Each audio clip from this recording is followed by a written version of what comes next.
You don't need to be weak or injured to train your body. You don't need to be anxious or mentally broken to train your mind. If you train your body properly, you'll be stronger, faster, and more explosive on the ice. If you train your mind properly, you'll be more focused, confident, and smarter on the ice. But most players are training their body 10 times more than they train their mind. So when the pressure hits, their body may be capable of performing, but their mind isn't. And so they get emotional, they get frustrated, they doubt themselves. And that's why players get into slumps, lose confidence, crack under pressure. It's not physical, it's mental. And that's why the best players like Cale Makar, Nathan MacKinnon, and many more elite NHLers are using mental training to take their game to another level. And in this video, I'm going to show you the first 3 mental techniques that I teach to every single player that I work with, and that I know almost every sports psychologist and mental coach also teaches players. And I want you to have them because once you understand them, you can actually work on your mental game right away. And so watch to the end of this video so you understand how to actually use each of the 3 techniques, why you should do them, and once you get it, you'll be like, oh, this makes total sense. And now before we go on, if you are a serious player who's looking to just build out the whole mental system and understand how to take your confidence to a whole new level, you can book a call below with my assistant coach. He'll basically walk you through how the mental game works. He'll understand what is going to be the next step for you. He'll break down if it makes sense to work with us, or he'll give you some free tools, techniques, frameworks to actually get you started and going in the right direction. So you can book that below, but let's make sure we go through the video first. So when I was a player, I was always looking for an edge. I would train super hard. I would go on the ice as much as I could. I loved trying to be better. It was my absolute obsession. And I kept pushing my body, but my performance wasn't getting that much better. And I also wasn't able to consistently play as good as I knew I could. And I kept hearing about mental training, and I would say, that's stupid. I know how to train my mind. I got to figure it out, because it would be mentally weak to go and get help with that. That would be me admitting that mentally I can't figure it out. If I can't figure it out myself, then why am I playing? I should just be able to solve the mental issues right away. And I remember I even had a mental coach that I really liked. He was an awesome guy. He reached out to me. He took me through these mental techniques, and it was helping. And I was like, nah, I'm not paying for this. I can figure this out myself. And I kind of just ignored him, which was silly because I knew that it would have helped me. But a part of me just said, no, I have to figure this out, which now looking back was kind of silly because I could have invested in myself. I could have done the work, but instead I had what I call a car-focused mindset. Now I know that doesn't make any sense because we're not talking about cars, but let's talk about cars. So if you look at F1 racing, what you'll notice is that there's tons of money invested into making the cars faster. But the best teams fully understand that they need to have the best car and they need to have the best driver. Because if you just put a random teenager in the car and say, all right, you go race this amazing car, it's not going to do anything. You're not going to be able to perform with what you're capable of. The car is not going to be able to be fully utilized. And that's what I see with so many hockey players, is that they understand how to build the body. They have great people around them, personal trainers, skills coaches. They have a passion for the game and a deep desire to become great, but they don't understand how to actually control their mind. They don't understand how to get into flow state, how to calm themselves down, how to improve the way they think, how to build true confidence to bounce back after mistakes. And a lot of players don't realize, like, this is what the pros are doing right now. It's guys like MacKinnon, Cale Makar, and a lot of these NHL guys that don't even tell you they're working with mental coaches. Matt Duchene actually mentioned that he's currently worked with Todd Herman, who is the guy who taught Kobe Bryant how to actually build the Mamba mentality and build the Black Mamba, his alter ego that he played as. These are things that all these players are using at the top levels. It's just they don't talk about it. And so if we think about it from the car analogy, our body on the ice is the car. And the best drivers in hockey, or the best players, are calm, composed, poised, instinctive, smooth, tension-free. Maybe sometimes they're aggressive, violent, intense. And how they get there is, one, they understand how to actually get into flow state, which is where they trust their instincts and they actually have that deep confidence in themselves. They understand how to program their instincts so that when they get into that flow, they actually know these instincts are good. I can trust that I'm going to make the right play at the right time. And they've trained themselves to be in the right mental state. And this looks like understanding how to actually build an alter ego and tap into it effectively. Now, they don't always call it an alter ego, but this is what we're always doing. And when you learn how to tap into that alter ego, you learn how to control your state. You're able to calm your heart rate down, get your brain waves into the optimal place. And it's really what it looks like to be dialed in. And then the final piece is something that I think is extremely underrated, and it gets talked about a lot, but not explained very well. And this is self-coaching or self-talk. And why this matters so much is because when you're not in flow state, you're going to be thinking. You're going to have that voice in your head. And a lot of people say, oh, it's all about positive self-talk. And they say, just say positive affirmations. But it's deeper than that. You have to understand how to actually change that internal dialogue, learn how to coach yourself better so you can become what we call a better self-leader. Because great players understand how to lead themselves. They don't need other people to teach them. They understand how to actually adjust between shifts, adjust between periods, adjust between games, know what to do in practice when they're not in the right headspace. They can sense and become aware of when they're not playing the way they want and make adjustments right away. And so if you have that ability to be able to coach yourself, you really become a master of your mind. And so the first technique we'll talk about is meditation. Everybody's heard it before. You've heard everybody say, oh, you got to meditate. You got to be like a Zen monk, sit on a rock and breathe and focus on gratitude and sending out love. And I get it. It sounds really weird. And honestly, that stuff is kind of effective, but it needs to be understood why you even need to do it. So the purpose of meditation is to calm the nervous system. It's to build awareness of thoughts and emotions that are going on inside of you, and then understand how to create space between the stimulus and the response. So it's understanding how to not just be somebody who gets emotional, who gets pulled out of control anytime something goes wrong. It's being able to actually calm your system down right away. And it's also having the ability to notice when you have negative thoughts, when you have negative emotions. That's the first step to being able to change anything, is awareness. If you don't even know you have an injured foot, how are you going to actually stop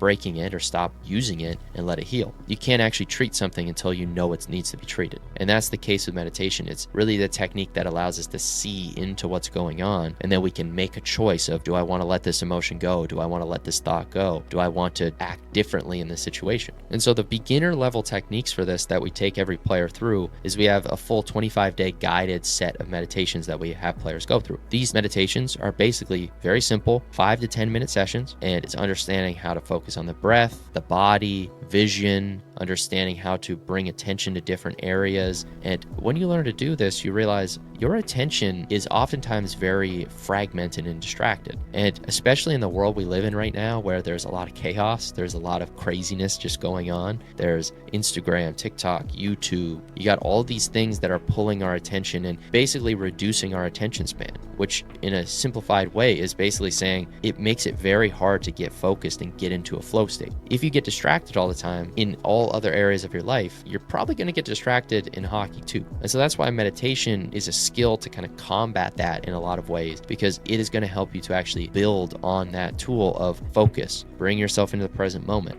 And you'll only really understand it when you do it, right? You can hear me say these things a million times, but it'll never make sense until you actually understand how to tap into it. And now, as you start to go deeper with meditation, you can start with those basic techniques. And the key here is that you want to basically learn how to direct your focus. And so when you get started with it, you're going to have these situations where your mind gets distracted, gets pulled away in different directions. All you need to do to get good at meditation is just notice when you get distracted faster. At first, it might be 5 minutes of being distracted, and you finally realize at the end when the timer goes off, oh, I was distracted. No worries. Now the next time, you just want to see, can I notice a little earlier? Can I notice a little earlier, a little earlier? And eventually you'll be able to tighten those gaps to the point where you'll notice within a few seconds when your mind has gotten distracted. And then eventually you can get into these states where you're just present the whole time, and that's flow state. Now you're starting to see why meditation is just a logical thing for athletes to do, because if you want to get into flow state more, which you know is going to help you play better, then meditation is going to be the tool to help you get there. And again, a way to think of it is flow state is basically just not being distracted. That's all you got to really think about. Now, there's a lot of other techniques we can go into, but if you start with just simply setting a timer for 5 to 10 minutes a day and just noticing how quickly you can bring your attention back, that's a great start. We also have free training below where you can do a guided meditation that'll take you through the basics. If you want to have access to other meditations, again, we have that in our programs, and I'll continue to put out more meditations in other areas. So just comment below if you want me to maybe make some guided meditations for you too. Now for the next step, this is where we understand now with meditation, it's getting us into flow state. Now the next piece is, well, how do I know when I get into flow state, I'm going to do the right stuff? And this is what visualization is all about. Visualization is programming your instinctive responses, which builds confidence and allows you to be able to actually simulate high-level reps in your mind. It allows you to recreate the game situation in your head, right? You can play out a situation. You can rewind it in your mind. You can repeat it. You can see different options. You can see, what could I do there? Who was open? Who wasn't? And when you get really good at this, you realize, oh, just like they do flight simulators and different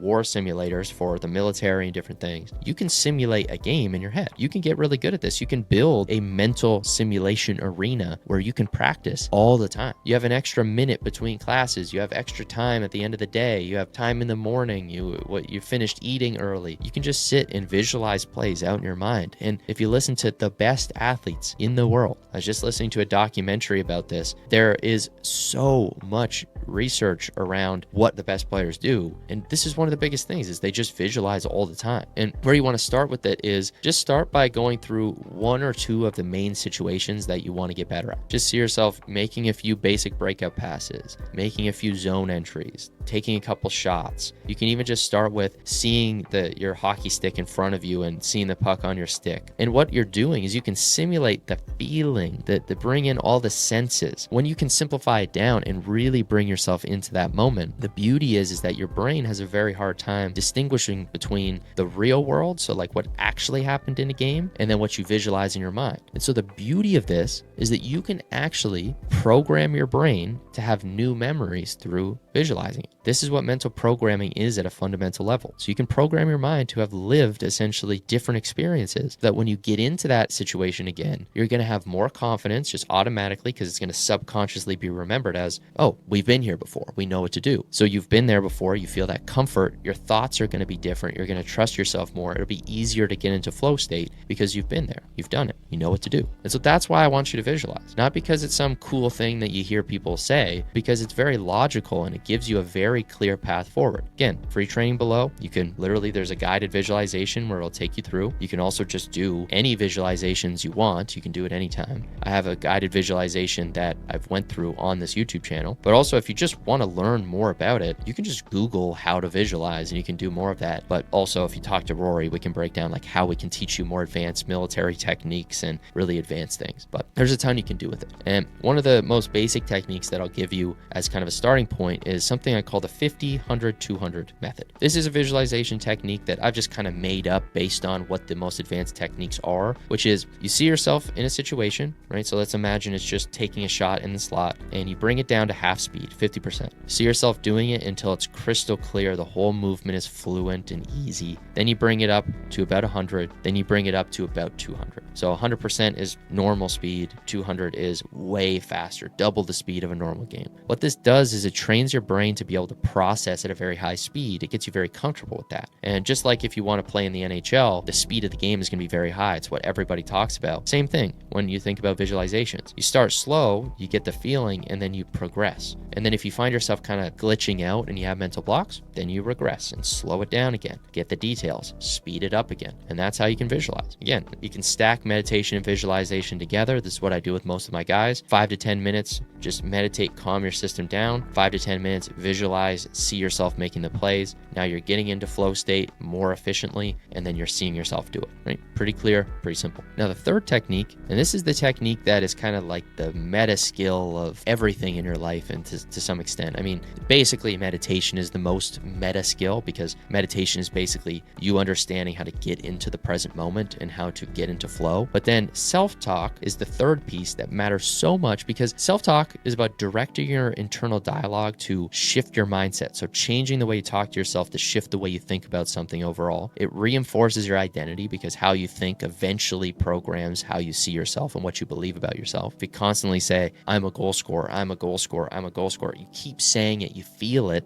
eventually it's going to get there. You're going to buy into it. You're going to start to believe it eventually, but it just takes a long time. And then the last thing is it's going to help you influence emotional states, right? Because if you change the way you think about something, it can change the way you feel about it. If you go into a game, you're like, oh, I don't want to fail. I'm the worst. Oh no. Now that can affect you and start to lead you to be negative. But if you say, I got this, we can relax, I'm going to go out and perform, I've been here before, you remind yourself that you can do this, it's going to influence your state in a positive way. You want to identify basically where your negative self-talk is right now. And again, you hear this all the time, but what you want to start to notice is when you think about before the game, in the game, after the game, just think about that as a base level place to look for how you coach yourself, how you talk to yourself. And this is how you lead yourself. Just like you look at what a coach says to the team to determine, well, how is he leading the team? What is he saying when he says, okay, when this guy makes a mistake, how does he talk? How does he help them? What does he do? These are techniques that you need to learn for yourself too, because the way that you talk to yourself impacts the way your subconscious mind responds. The intentions you set. So if you say to your subconscious mind, right, because you have the conscious voice in your head, if you say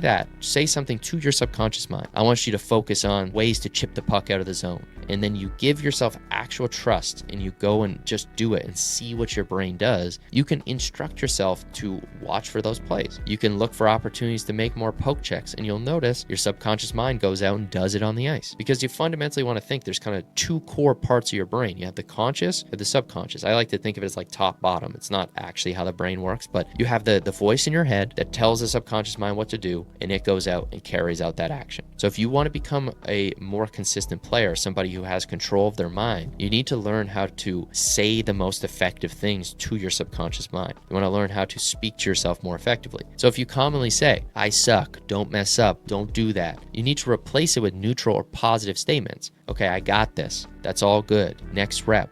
Refocus. Let's make a great play. You're a great player. These little things slowly start to shift the way you see yourself, but you have to train yourself to do it. And that takes being aware, again, going back to meditation, of those things. So that's why starting the day with 5 minutes of meditation followed by 5 minutes of visualization, and then consciously thinking consistently throughout the day, what do I want to do? What do I want to think? What are those patterns? You don't have to just sit and shout affirmations in the mirror, but you need to basically learn the right techniques. A really good way to simplify this down can be a morning routine of meditate 5, visualize 5, and then read a book for 5, because that is focusing your brain and bringing in positive self-talk, right? So you could just pick a book. So maybe it's, I don't know, maybe it's Win Ugly. This is an interesting book, right?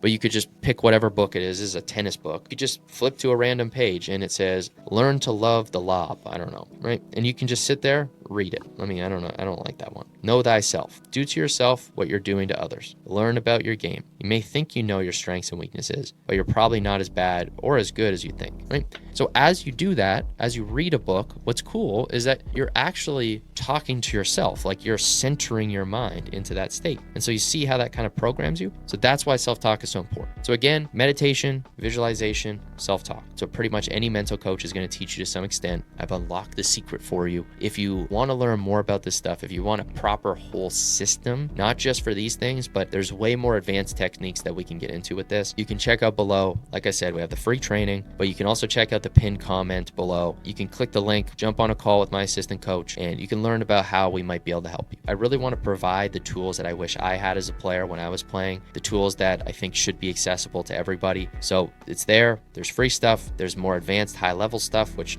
obviously is paid stuff. And if you want to go deeper, let me know. Otherwise, I appreciate you watching this. I hope it was helpful, and you should have some very clear action steps to go with. So like this if you enjoyed it. Comment below what you want to see next. Talk to you soon.